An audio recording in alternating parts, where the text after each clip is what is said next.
rakyat Malaysia telah menghadapi kehidupan normal baharu, iaitu menjalani kehidupan harian dengan mematuhi prosedur operasi standard SOP akibat daripada pandemik COVID-19.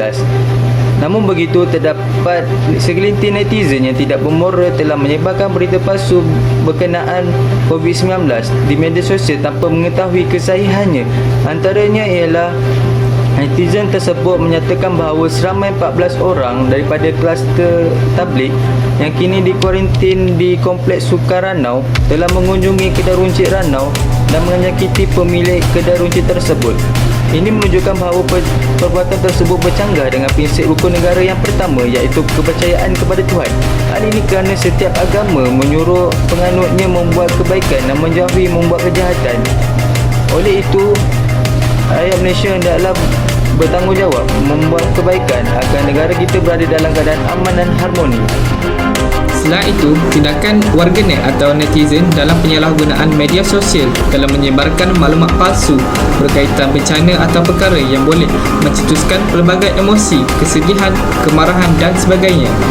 Ini berkait rapat dengan salah satu rukun negara, iaitu kesetiaan kepada raja dan negara, di mana jika perkara ini tidak dibendung akan mencetuskan pelbagai konflik di antara rakyat seperti pergaduhan, perbalahan dan perpecahan rakyat, sekaligus akan mengancam keamanan negara.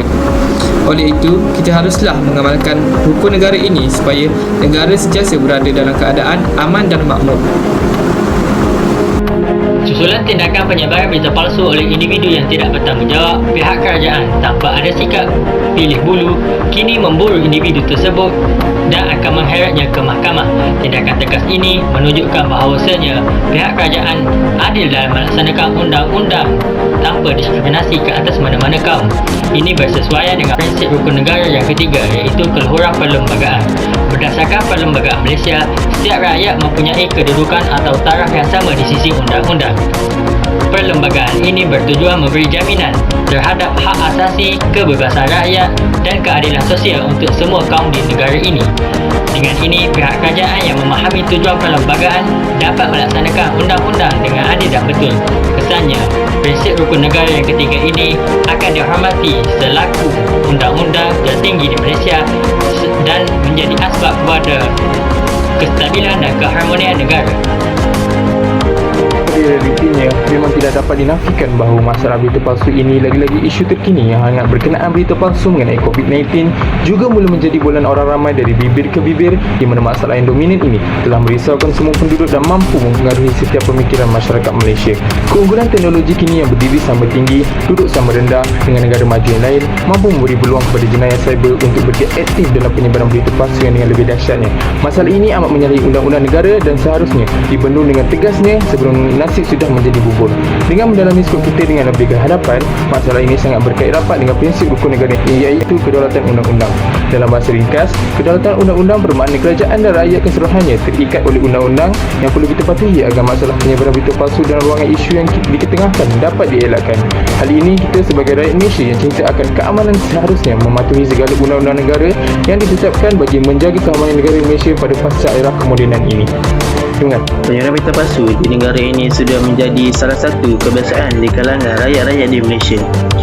Walaupun ia salah satu perbuatan yang salah, mereka tetap melakukannya tanpa mengira kesan dan akibat. Perbuatan ini amat bercanggah dengan prinsip rukun negara kita yang kelima, iaitu kesopanan dan kesusilaan. Prinsip ini menekankan perkembangan personaliti dan tingkah laku seorang rakyat.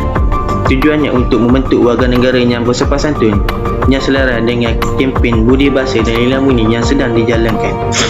Sifat seseorang yang bersopan santun adalah paling bermakna dan amat penting dalam konteks perhubungan satu sama lain dalam masyarakat yang berbilang kaum di Malaysia. Justru itu, masyarakat di Malaysia perlu menerapkan prinsip ini di dalam diri masing-masing, dan kita perlu saling menghormati di kalangan satu sama lain. Dalam falsafah pendidikan kebangsaan telah dinyatakan salah satu matlamatnya adalah untuk melahirkan insan yang berilmu pengetahuan. Mengenai isu tentang penyebaran berita palsu di Malaysia, tindakan golongan tersebut adalah bertentangan dengan falsafah pendidikan kebangsaan yang saya nyatakan. Hal ini kerana golongan tersebut telah menyebarkan berita yang tidak benar tanpa adanya ilmu pengetahuan dan menimbulkan kekacauan di kalangan masyarakat Malaysia. Oleh itu, kita hendaklah mempunyai ilmu pengetahuan yang secukupnya bagi mensahihkan berita tersebut terlebih dahulu sebelum kongsikan kepada orang lain.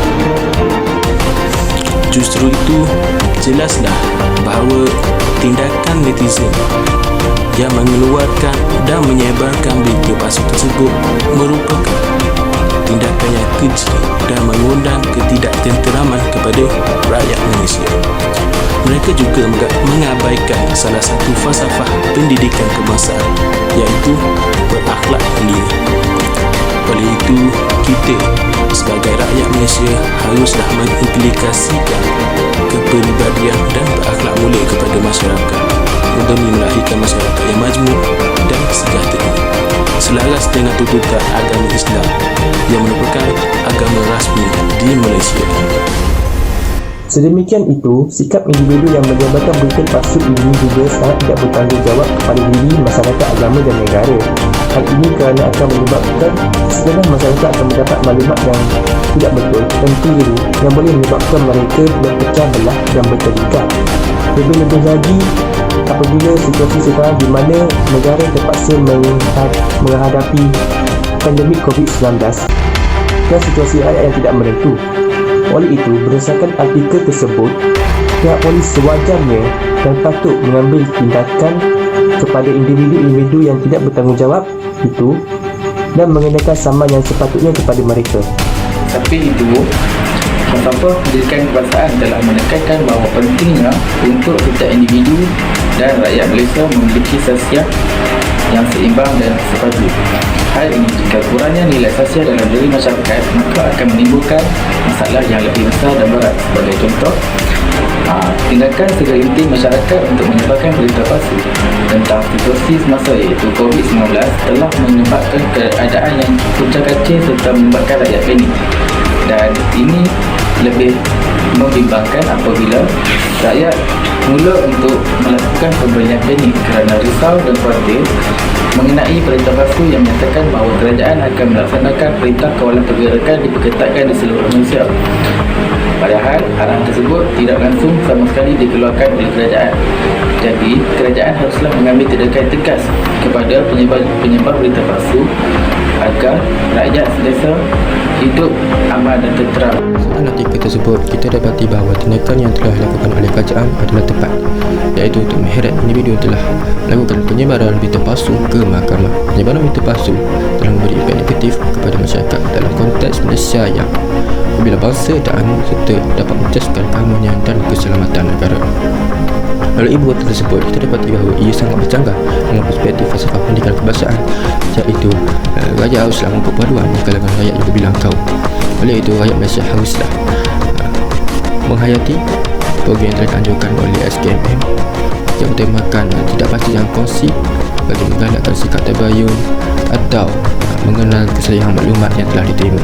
Akhir kata daripada saya, pihak kerajaan haruslah mengambil tindakan tegas terhadap individu yang telah menyebarkan berita palsu dan rakyat Malaysia haruslah menyemak dahulu kesalahan maklumat sebelum menyebarkan berita bagi mengekalkan kepaduan negara ini serta dapat membentuk negara yang aman dan damai.